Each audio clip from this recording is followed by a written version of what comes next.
Hello everyone, welcome back to my YouTube channel. स्वागत है आप सभी को एक नए वीडियो में। तो आज के इस वीडियो में हम लोग क्लास 10वीं का जीव विज्ञान अध्याय 1 जैव प्रकरण पोषण अति लघुत्तरीय प्रश्न को हम लोग सीखने वाले हैं। तो ये वीडियो आपके लिए बहुत ज़्यादा ही महत्वपूर्ण है, तो ज़रूर आप लोग इस वीडियो को शुरू से लेकर लास्ट तक देखिएगा। फर्स्ट नंबर क्वेश्चन है, जैव प्रकरण किसे कहते हैं? क्या कह रहा है कि जैव प्रकरण किसे कहते हैं? तो इसका जवाब होगा आपका वे सारी क्रियाएं जिनके द्वारा जीवों का अनुरक्षण होता है जैव प्रकरण कहलाता है। क्वेश्चन को समझिएगा, वे सारी क्रियाएं जिनके द्वारा अनुरक्षण होता है, जिनके द्वारा जीवों का अनुरक्षण होता है जैव प्रकरण कहलाता है। ठीक है, अगला क्वेश्चन की ओर चलते हैं। बहुकोशिकीय जीवों में ऑक्सीजन की आवश्यकता विसरण द्वारा क्यों नहीं पूरा हो पाती है? ठीक है, क्या कह रहा है क्वेश्चन, बहुकोशिकीय जीवों में ऑक्सीजन की आवश्यकता विसरण द्वारा क्यों पूरा नहीं हो पाती है? तो हम लोग इसका आंसर लिखेंगे, बहुकोशिकीय जीवों का शरीर का अंग क्या होता है?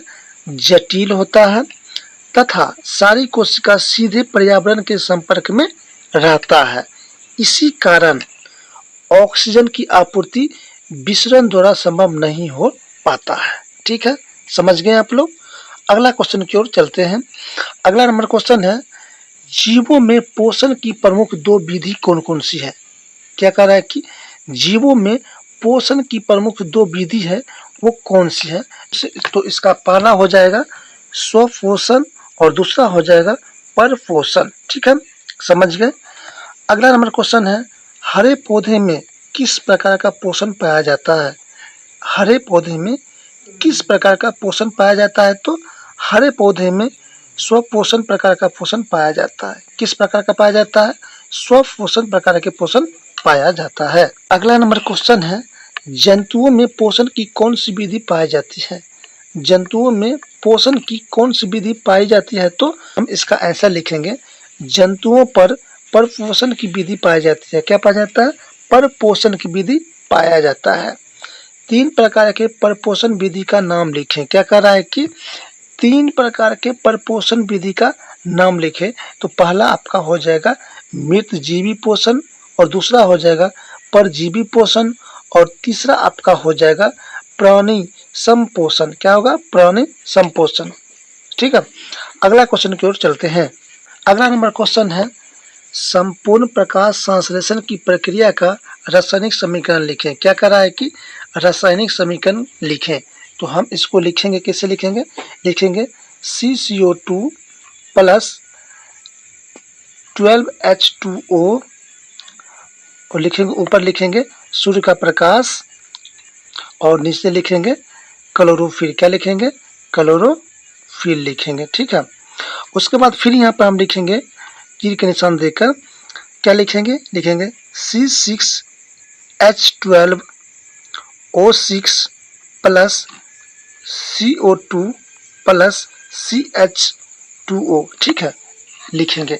यहाँ पर आप लोग को दिख रहा होगा, यहाँ पर इसको आप लोग अच्छे तरीक़ा से याद कर लीजिएगा क्योंकि ये एग्जाम में पूछा जाता है। ठीक है दोस्तों, इसको आप लोग, उम्मीद करता हूँ कि आप लोग अपने नोटबुक में इसको जरूर लिख लेंगे। ठीक है, अगला क्वेश्चन की ओर चलते हैं।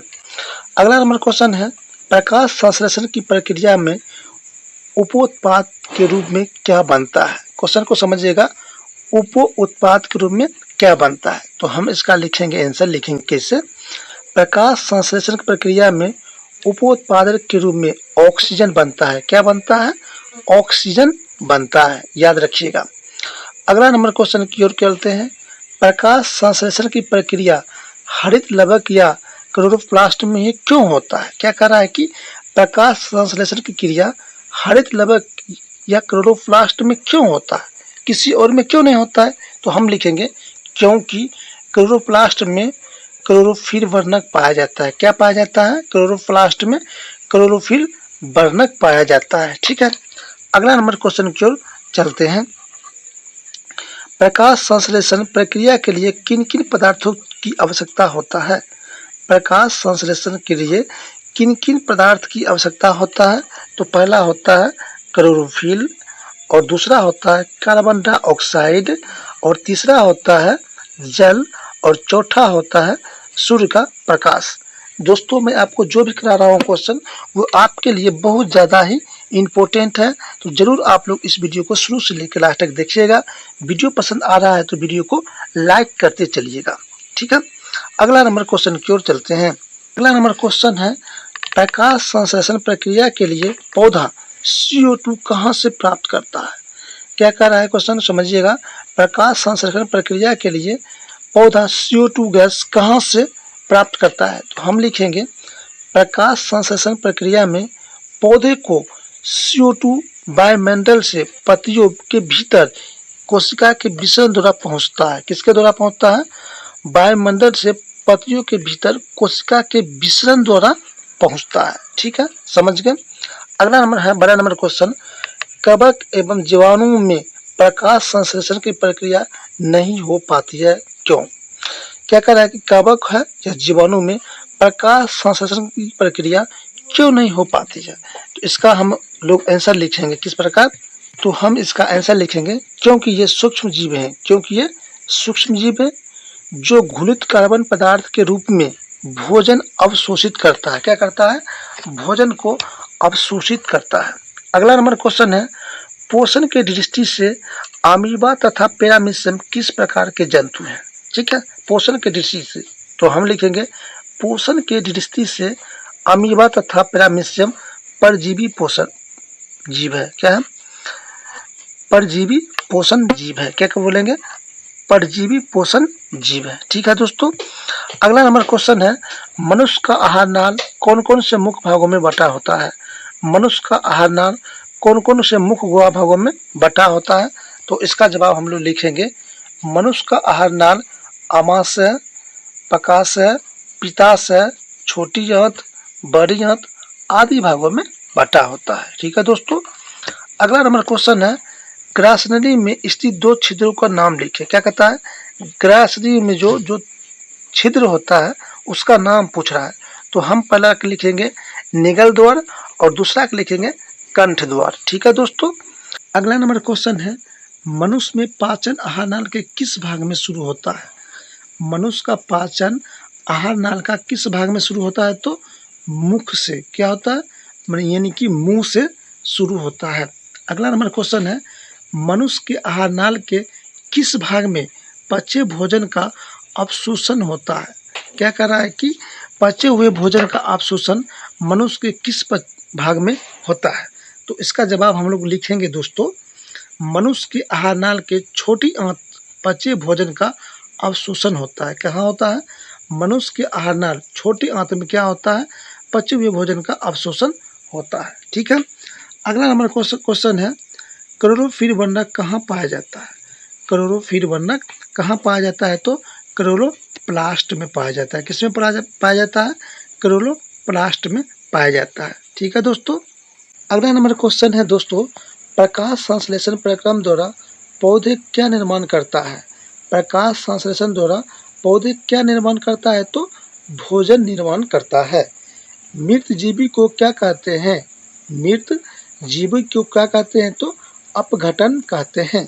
21वां नंबर क्वेश्चन है दोस्तों, जिस जीव के शरीर में परजीवी अपना भोजन प्राप्त करता है वे कहलाते हैं। क्या कहते हैं? जिस जीव के शरीर में परजीवी अपना भोजन प्राप्त करते हैं उसे हम क्या कहते हैं? तो पोषी कहते हैं। क्या कहते हैं? पोषी कहते हैं, यानी कि इसका आंसर हो जाएगा पोषी, ठीक है। अब गोबर छत्ता में किस प्रकार के पोषण होते हैं? समझिएगा क्वेश्चन को। गोबर छत्ता जो होता है ना, आप देखे होंगे गोबर छत्ता इस प्रकार का होता है दोस्तों। गोबर पर आता है ये गोबर जो छत्ता होता है उसमें किस प्रकार का पोषण पाया जाता है? तो उसमें मृत जीवी, इसमें क्या पाया जाता है? मृत जीवी पाया जाता है, ठीक है दोस्तों। तो दोस्तों ये थे आपके आज बायोलॉजी का चैप्टर नंबर 1 का अति लघुत्तरीय प्रश्न। ये टोटल मैंने आपको आज टोटल 22 क्वेश्चन करवा दिया हूँ। और दोस्तों अगला क्वेश्चन आप लोगों को अगला वीडियो में मिलेगा। तब तक आप लोग इस वीडियो को ज़्यादा से ज़्यादा शेयर कीजिएगा और ज़्यादा से ज़्यादा लाइक कीजिएगा।